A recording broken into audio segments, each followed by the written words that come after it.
Welcome in. It is the 49ers morning alarm update with some retroactive breaking news. The draft was such a busy weekend, and we now know the trade that the 49ers tried to execute in the first round, a potential trade up that obviously didn't happen. But while the draft was happening, during all the craziness and the commotion, George Kittle reported to the voluntary portion of the 49ers offseason program. And look at this.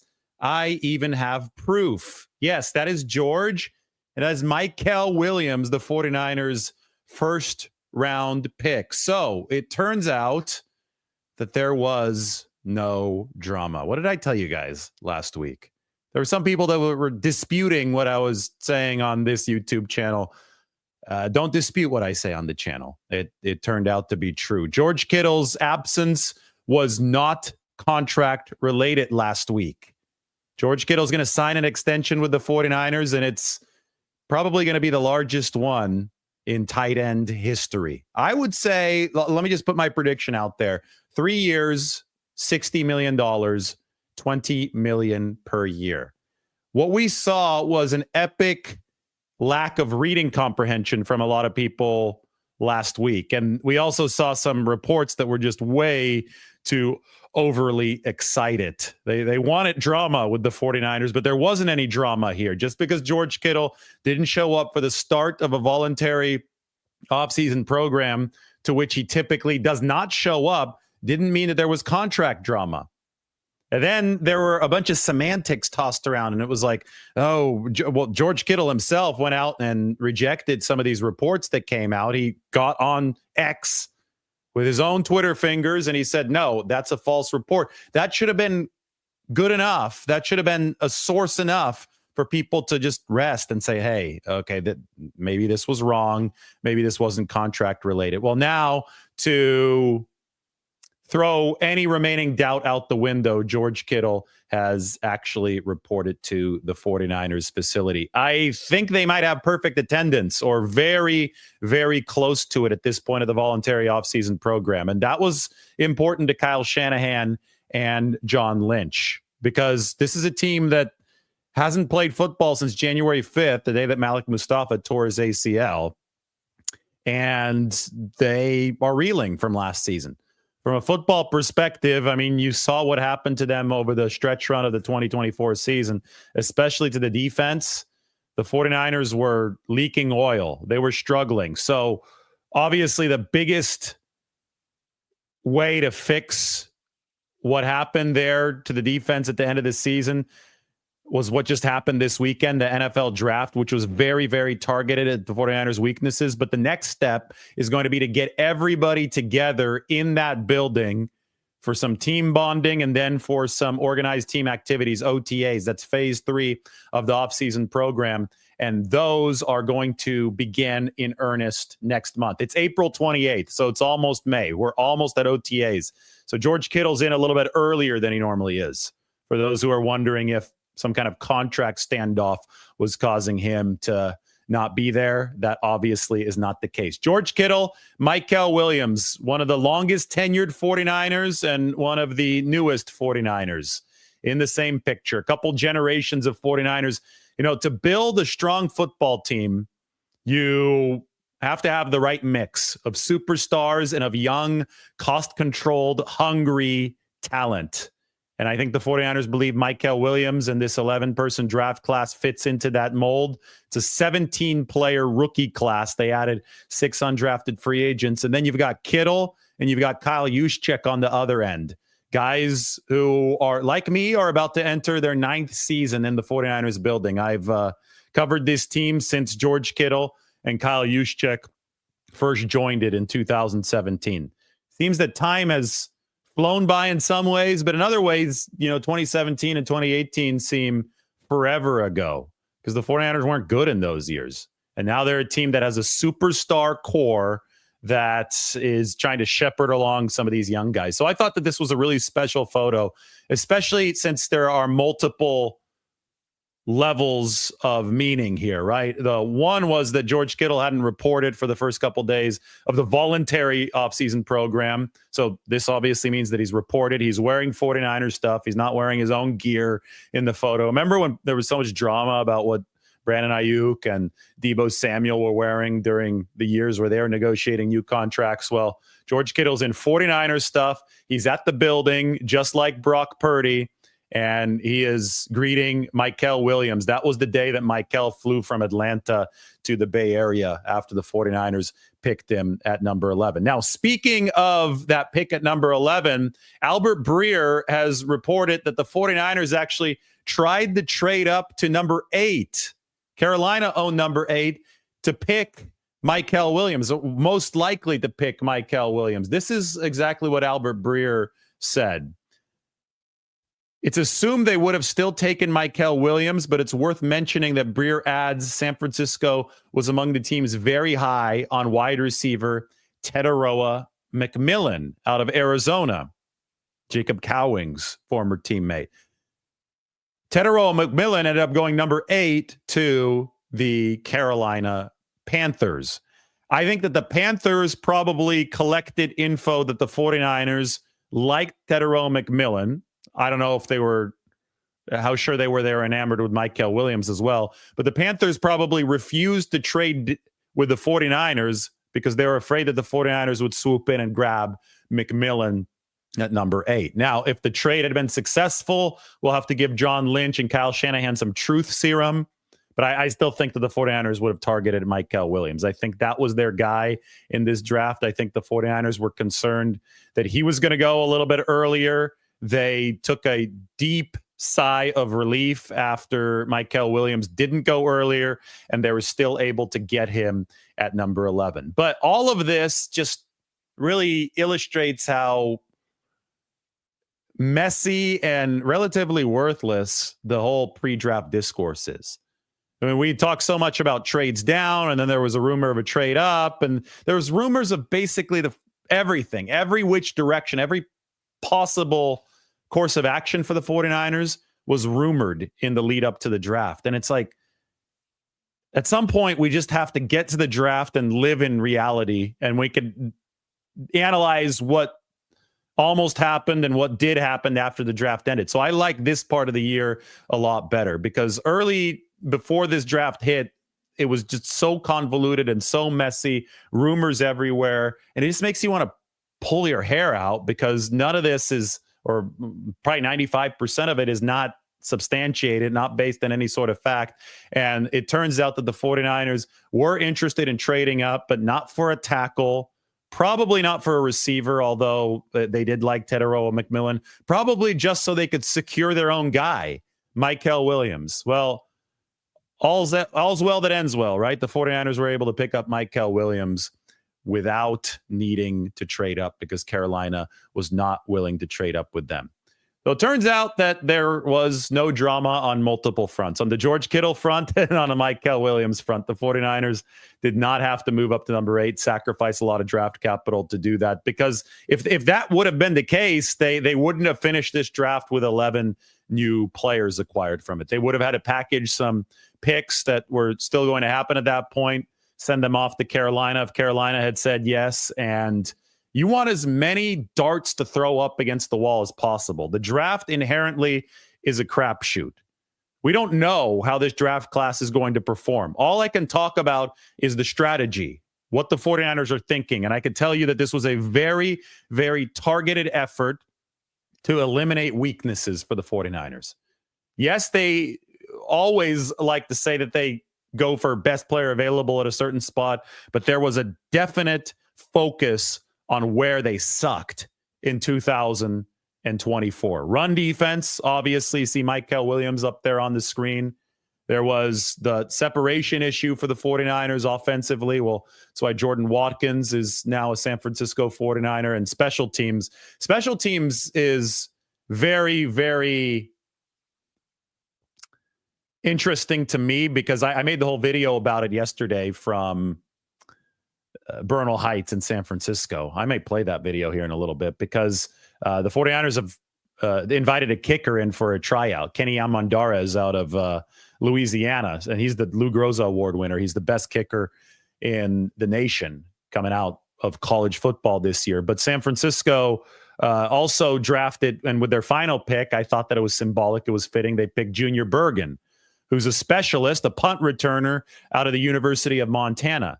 And they straight up said, Kyle Shanahan and John Lynch, after the draft, that the only way that Junior Bergen ends up making this team is as a punt returner, not as a receiver, which shows a newfound focus on special teams from the 49ers. They used to not dedicate more than kicker, punter, long snapper in terms of roster spots to special teams. This year, they're willing to do that. They already dedicated a draft pick to that punt return specialist, who, by the way, was an absolute beast at Montana. Brant Boyer, the 49ers special teams coordinator, his son is a kicker at Montana. So he was teammates with Junior Bergen, the 49ers 7th-round draft pick. He only attempted 10 punt returns last year, and he returned 3 of them for touchdowns. He was a running back earlier in his college career, switched over to receiver, but the hybridization of those two skill sets, receiver and running back, that's what I think helps make a good punt returner. And then you just have to have the natural talent to feel the space. I mean, it's a whole different ball game to return punts than really do anything else in football. You could have the running skills of the back. I think that helps. You could have the receiving skills to track the football, but you just have to have a different brand of spatial awareness to succeed as a punt returner. And Junior Bergen definitely had that. Now, is at the FCS level, he's not overly fast. He runs in the 4.5s. It's not like they've got a 4.3 like Burner. But again, a lot of this is spatial awareness. The 49ers have actually picked up 3 ball carriers over the course of this past weekend who don't test particularly well. Jordan James, the running back out of Oregon. Corey Kiner, the running back out of Cincinnati. He's an undrafted free agent. And Junior Bergen, who is the punt returner out of Montana. These guys are all 4.5 guys. They're not sub 4.5 guys. They're 4.5 to 4.6 guys. So they're not going to knock your socks off with their testing numbers, but they all know how to handle the football and run in space. It's not, if you put Usain Bolt on a football field, I'm not sure that he'd be such a good player because he knows how to run in a straight line, but does he have the spatial awareness? Does he know when to slow down, speed up? It's something that Christian McCaffrey, for example, does extremely well, is know where defenders are. It's like he has eyes in the back of his head. So he knows exactly how to angle his body, how to slow down, how to twitch from side to side, lean to avoid contact. I think the guys that the 49ers added in this draft at the running back position, James out of Oregon, Kiner out of Cincinnati, and now Junior Bergen with that 7th-round pick, the punt returner who used to be a running back, and then he converted to a receiver. All of those guys, because they don't have that explosive speed that tops all the speed charts, all those guys have the spatial awareness and just the know-how of how to run the football, which is a feel skill, right? It's something that maybe you can't even really coach. It's something that is just part of an inherent talent that's also a little hard to measure. Tariq Ahmad, who's the 49ers director of player personnel, was one of the many 49ers scouting members who went up to Oregon for the Ducks Pro Day. And he said that Jordan James' burst actually surprised him when he saw it in person because he saw the numbers and he had watched some tape. He's like, I don't know if this guy is quite fast enough. And then he watched Jordan James in person, and all of a sudden you felt that this guy knew how to run the ball, that this guy had what it took athletically to succeed at the NFL level. So no matter how much we try to measure stuff, there's always going to be that natural football aspect of things that you just have to judge from the eye test, judge in person. And I think that the 49ers with Junior Bergen, who I'm sure Brant Boyer and Colt Anderson, who's actually a Montana alumnus himself, I'm sure they saw that in person. They held a private workout for Corey Kiner, the undrafted free agent running back, who, by the way, forced 84 missed tackles this past year, one of the top numbers in college football. So Kiner, not a great athlete, but he knows how to run, knows how to force missed tackles. And that's what this game ultimately is all about. It's about tackling and avoiding tackles. And Corey Kiner can do that. And Jordan James is somebody whom the 49ers were able to see in person at that pro day. And things really, really worked out for them. Able to pick him up in the 5th round. It's generally good business when you could trade away an expensive running back. Jordan Mason was going to cost at least $6 million a year. I think $6.5 million a year. Trade him away for what amounted to a 5th-round pick, and then you could get a new running back who's only going to cost about $1 million a year for a 5th-round pick. It's generally really, really good business at that position where players do not age gracefully. Typically, we hope that Jordan Mason will age gracefully, but he does run a bruising style, and it was time for the 49ers to turn the page there, especially since I think they really want a higher floor in terms of pass protection and in terms of ball security at that third running back spot. I mean, if you're going to go to running back number 3, you want a floor. You want to make sure that the wheels don't fall off if Christian McCaffrey and Isaac Guerrero are hurt. And I think that was the thinking by drafting Jordan James, a player who did not fumble a single time at the University of Oregon. I think that's one of the more staggering stats of this 49ers draft class. Those of you who've hung around, you have right now one of my surprise treats. This just dropped on the San Francisco Standard. Take a look. 49ers 53-man roster projection 1.0. Where exactly their 17 rookies fit in. This dropped a minute ago, so all of you guys have initial access. I am going to send this to Mike. Mike, there you go. Can you toss this into the description, please?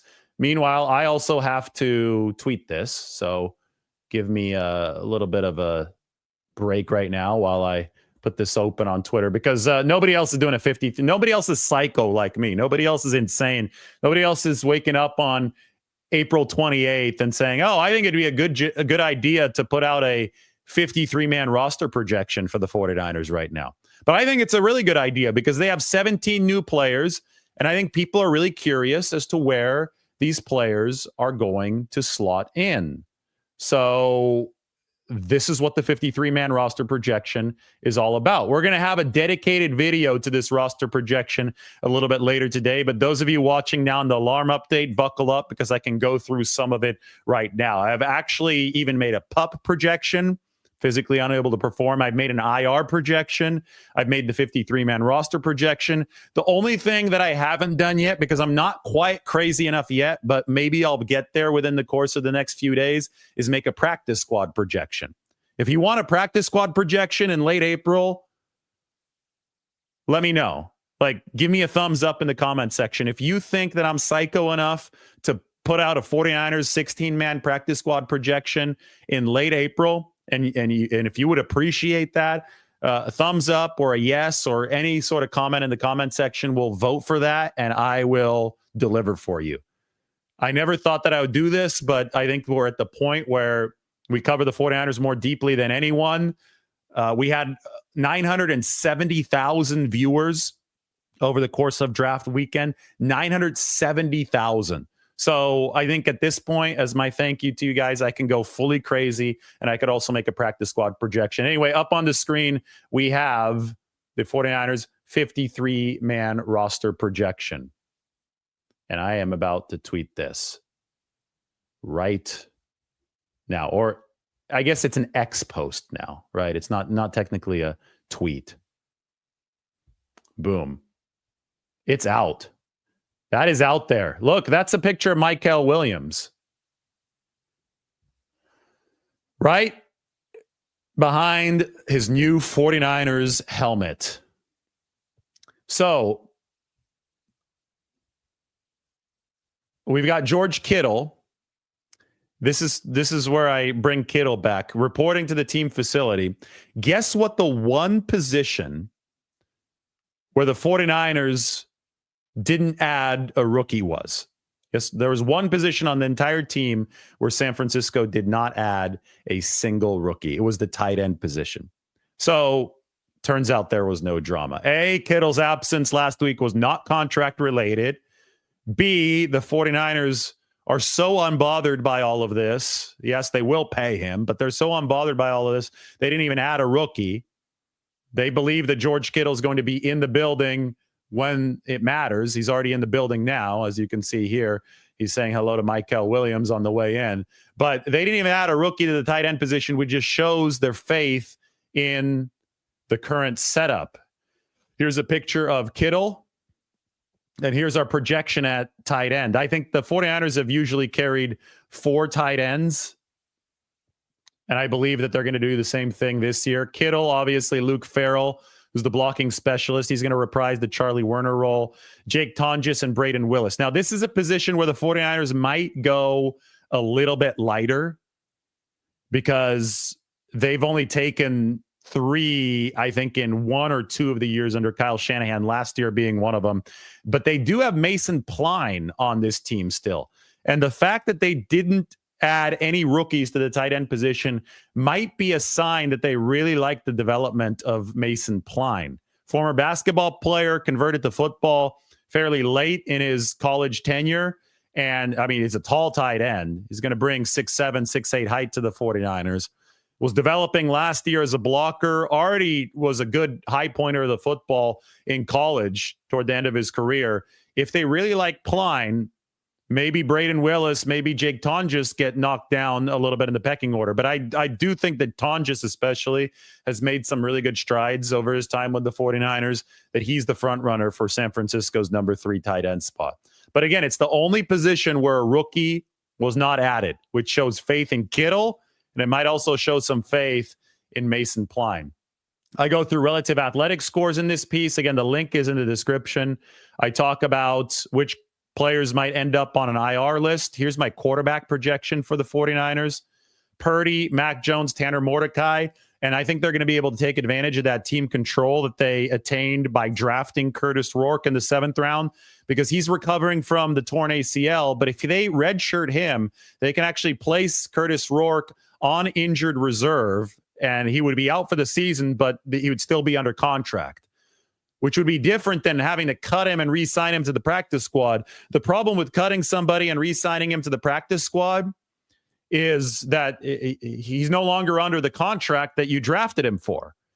He would be that the 4-year contract would be terminated. So I think that would defeat the purpose of using a draft pick on Curtis Rourke. But if you put him on injured reserve, he doesn't take up a roster spot, yet he still is under that rookie contract, which is one of the biggest benefits of drafting him. So that's something to keep an eye out for.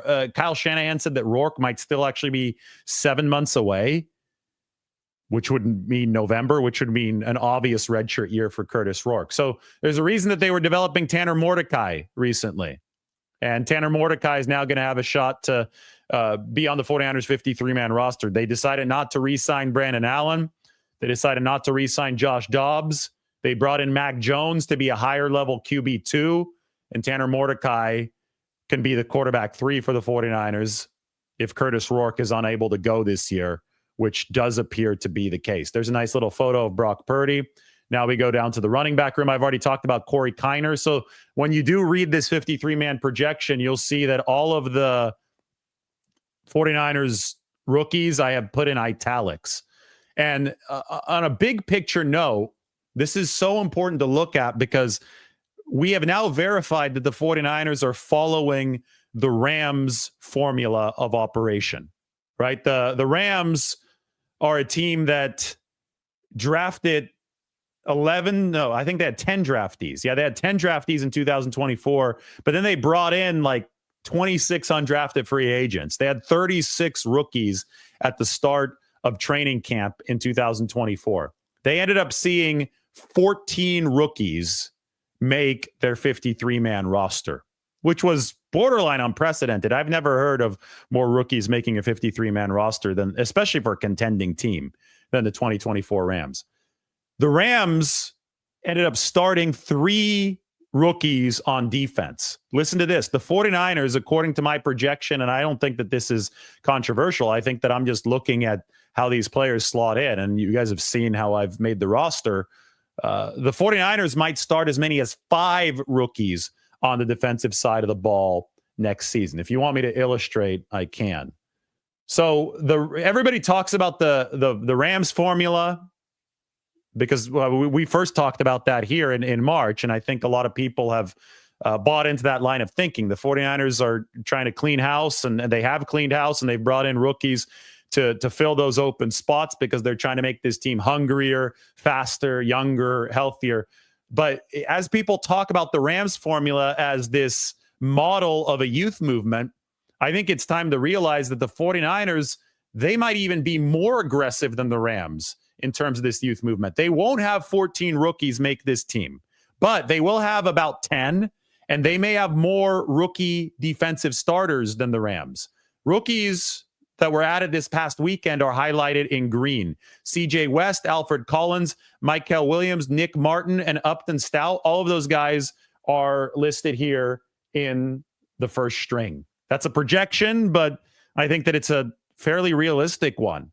I don't think that it can be scoffed at. I think that the 49ers obviously brought in Michael Williams to start. Alfred Collins, they're extremely thin at defensive tackle. It would be disappointing if he didn't start.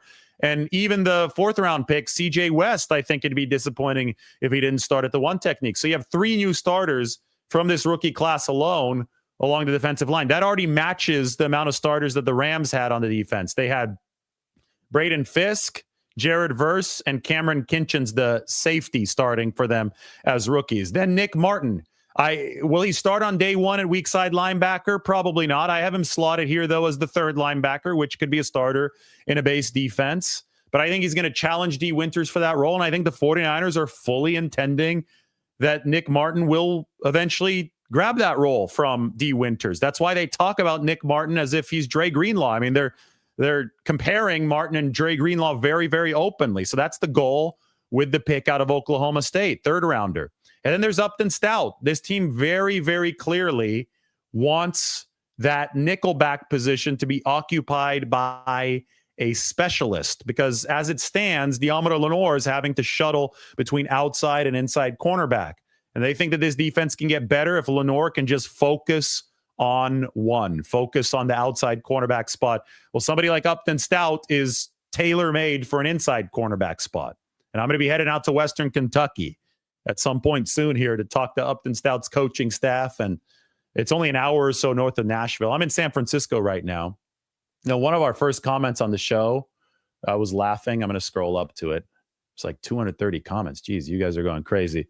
Right here. Brian commented, Lombardi cracks me up with all of his videos taken from fancy places. This is not that fancy of a place. This one, I'm sorry to disappoint Brian. I was laughing because I hadn't gone live yet, so he didn't know where I'd be for this show. This is just the San Francisco studio. I'm sure those of you who watch this regularly recognize when we're in the San Francisco studio and recognize when we're in the Nashville studio.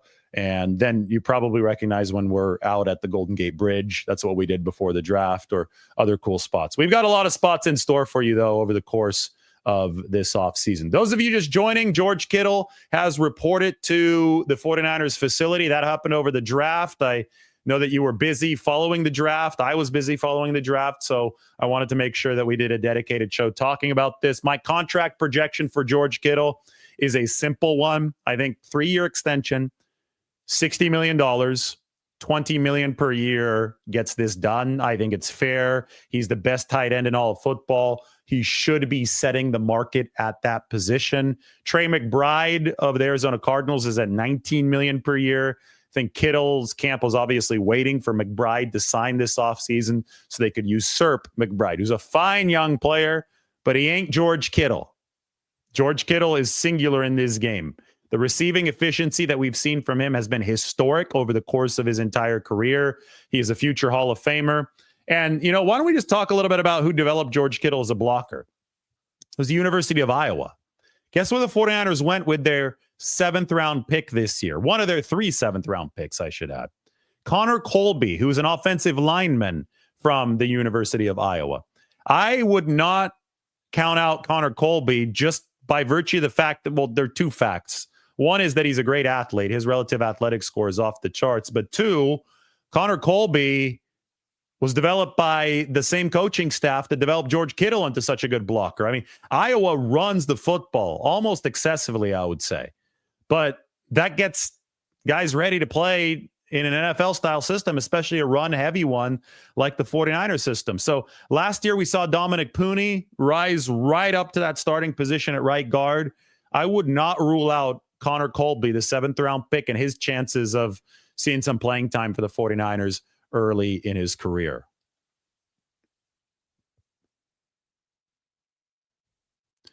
Chris likes when can Kittle start at O-line, Michael asks. I clicked on the wrong comment there. That's funny.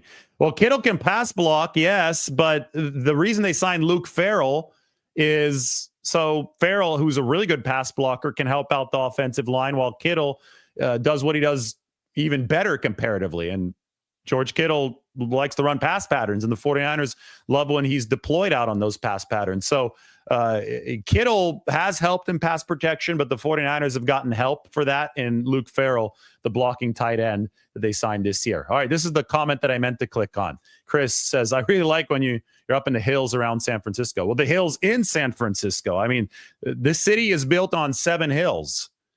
It's just like Lisbon, Portugal is built on 7 hills. Those are sister cities. Rome is built on 7 hills as well. Rome, Lisbon, San Francisco, 3 famous cities around the world built on 7 hills. And that's what makes a lot of this spectacular scenery. Shannon says, I think George Kittle could start at any position. You probably wouldn't have a bad team if you had 11 George Kittles on both sides of the ball. You really wouldn't. I mean, especially if you had to pick one player to clone and make an entire football team of him, I think George Kittle might actually be the NFL player that you picked, right?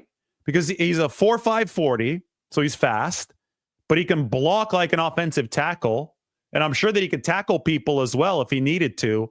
I don't think there would be a better player in the entire league to put at every single position than George Kittle. Now, I don't think I've ever seen him throw a football. At practice, I think I've seen him toss a football with Brian Fleury, the tight ends coach. But I'm not sure if I've actually seen him throw, so that might be a little more of a projection. But I would make a team of 11 George Kittles and take my chances against anybody. Texas Niner thinks that Connor Colby snags left guard and might possibly challenge at center. Center is a lot tougher to project because it's such a cerebral position, and it's how the guy melds with Kyle Shanahan. He's got to get in the building first, and he's got to talk with the coaching staff about the playbook, and they have to see how he responds to the playbook and how he could process it on the field. So, I'm not going to make a center projection quite yet. I see where you're going there because that probably is the weak link of the 49ers offensive line. Now we'll see left guard. Last year, I thought they didn't get good play from Aaron Banks. The fact that Aaron signed for 18 or 19 million per year with the Green Bay Packers, to me, was crazy. So it might even be addition by subtraction for the 49ers at that left guard spot. Ben Barch, for example, in his 2 games or so, played better football than Aaron Banks. Like much better football than Aaron Banks. And Barch is one of the guys who's in line to compete for that job. So is Nick Zakelj. Zakelj and Connor Colby actually have very similar athletic metrics. Zakelj was a big-time athleticism, relative athletic score guy coming out of Fordham. He was just really raw. The reason that Connor Colby might be able to challenge much earlier in his career than Nick Zakelj for a starting spot is that he was a 4-year starter at Iowa. So he's playing under this really good coaching staff that knows how to develop offensive linemen and blockers, but he did it for 4 years. Guess who else played in the state of Iowa in college and was a 4-year starter and leveraged that 4-year starting experience into instant NFL success his rookie year? His name is Brock Purdy. So playing in college is a big deal. I don't care what position you're at, but quarterback, I get it. Yeah, quarterback, it's really important. So you know how to actually play the position.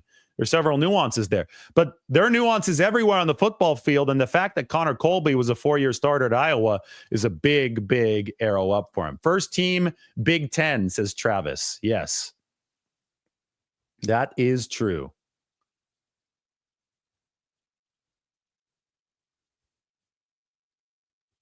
Do I think that the 49ers will be targeting offensive linemen that are cut later in the summer? Every NFL team has league scouts, guys who scout other teams' talent just in case guys get cut or in case you want to trade for somebody. So I would think that the 49ers would be eyeing players who get cut. Yes, but whenever players do get cut, keep in mind that there's a reason that they got cut. If they're not good enough for another team, maybe they won't be good enough for the 49ers. I think that just because somebody might be a name that's available doesn't necessarily mean the 49ers should grab that player. I understand that there is one remaining hole on my roster, and it is right here. That's the swing tackle position. I have Connor Colby, by the way, listed at right guard. Maybe I should move Connor Colby's name over to the left guard position. What do you guys think? Because Pooney's not going to give up the right guard starting spot. But anyway, swing tackle is the one opening. This used to be filled with red. Now it's not anymore. So that one opening, how do the 49ers take care of it? What do the 49ers do to fill that swing tackle spot? Well, I know that Spencer Burford is a player who's recently transitioned from guard to tackle. That's a possibility. You go over here, Austin Pleasance, they re-signed him. He started at tackle for the 49ers over the last 2 games of 2024. So that's a competition possibility. You're asking about free agents. There's one out there right now, Jedrick Willis Jr., who's played in a similar system for the Cleveland Browns. The 49ers like him. Maybe they bring him in. Anybody who you sign after the draft does not count against the compensatory pick formula, which was incentive for the 49ers to wait. They wanted as many draft picks as possible this year. They're going to want as many draft picks as possible next season. So you don't want to hurt the comp formula. They're in line to max it out next season. And now you can sign Jedrick Willis Jr. You can sign Amari Cooper. I talk about Amari Cooper in my 53-man roster projection, by the way. You can go for any of those guys, and it won't hurt your comp pick formula. Now, I don't know if the 49ers will actually be interested in going after those guys, but it still is worth mentioning. Here, let's get this up on the screen. There, 49ers 53-man roster projection. It is up on the San Francisco Standard. It is something you definitely, I mean, if you please support the channel, you could become a member of the channel. That's an option. You could subscribe to the channel. You could hit the like button. All of those things. If you haven't done any of those things, they help a lot. And I put in, I mean, we had 1 million of you watching over the course of draft weekend. Like, we're 970,000. Like, I'm going to round up to 1 million because that's really, really cool. So your support is awesome because it's gotten us to this place. But if you want to take it to the next level, go ahead and I mean, you're going to get a 49ers 53-man roster projection right here on April 28th. What else can you ask for? This is the most in-depth 49ers coverage there is. So go ahead and check out the description. That's where the link to this is. Go ahead and sign up for the Standard, and hopefully I'll see all of you there. I think the Standard needs to open up a comment section. I think that'd be a lot of fun. The Athletic had one, right? When I wrote for them, they had this comment section. Maybe we'll talk about that. The comment section would be great up on the San Francisco Standard, because then all you guys could argue the way that you do here in the comment section on YouTube. You could all argue up on the Standard, and there could be arguments everywhere. Everybody likes a good online argument, right? Nice little debate in the comment section. That seems to be the flavor of our times. So I'm going to recommend it at some point here.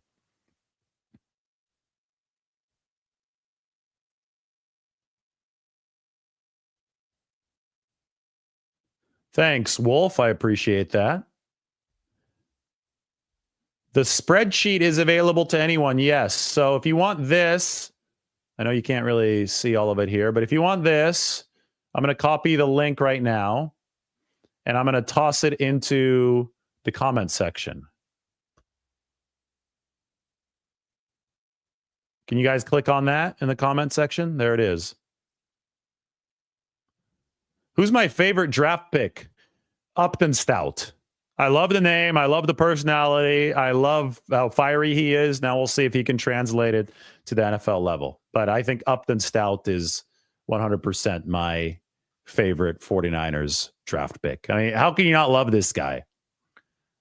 I mean, I have to just replay this over and over and over again because it's so damn good. If I could find it right now.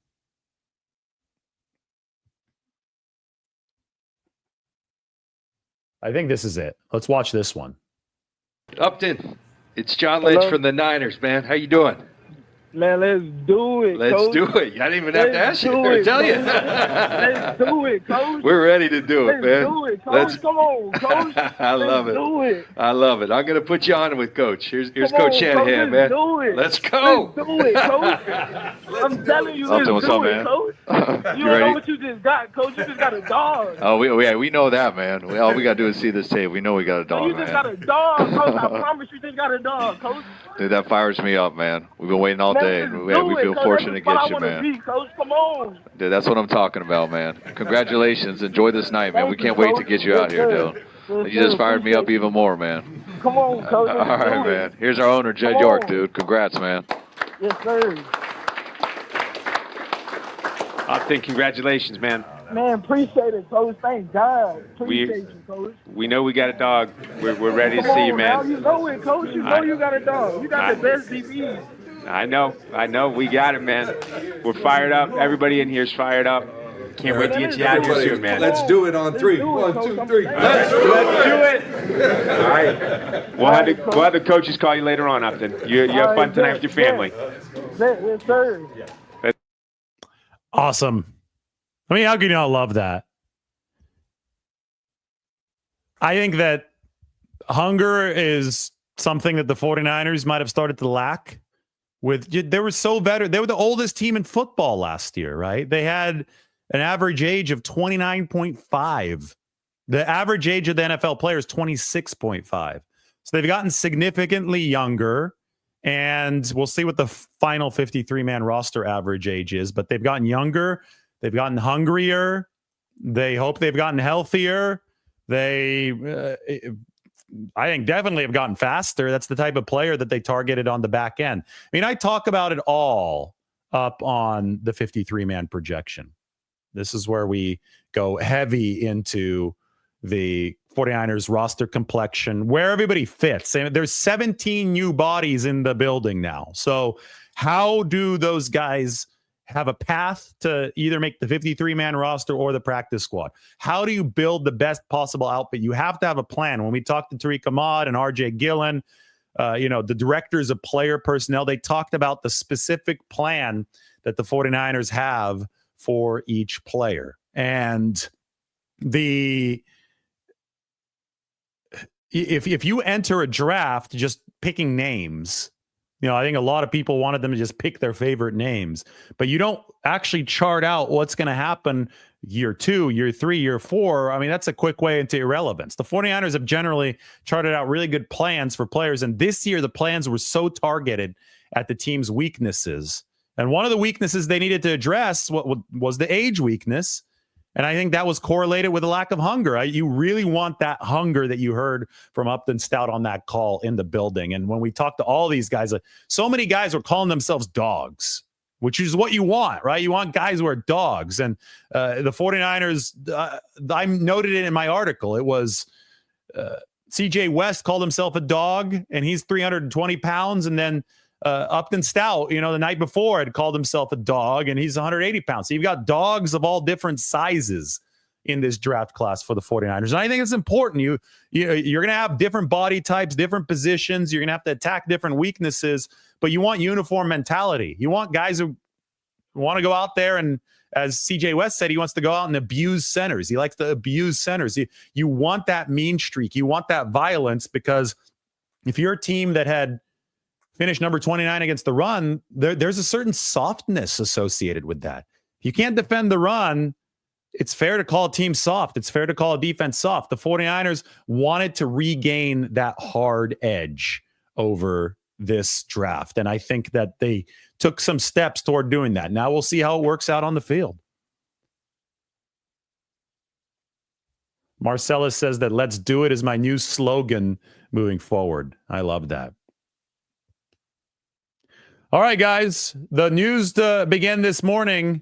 George Kittle has reported to the 49ers facility, and we have video or photo evidence of that. This is George Kittle. This is 49ers royalty alongside the 49ers newcomer, George Kittle, with Michael Williams at the facility. So it turns out it was just a bunch of fake drama last week, which is why you should be careful of where you consume your information. We told you it was fake drama. It is fake drama. George Kittle, there was no contractual reason behind his holdout. I still think that he's going to sign the biggest deal of any tight end ever at some point this offseason.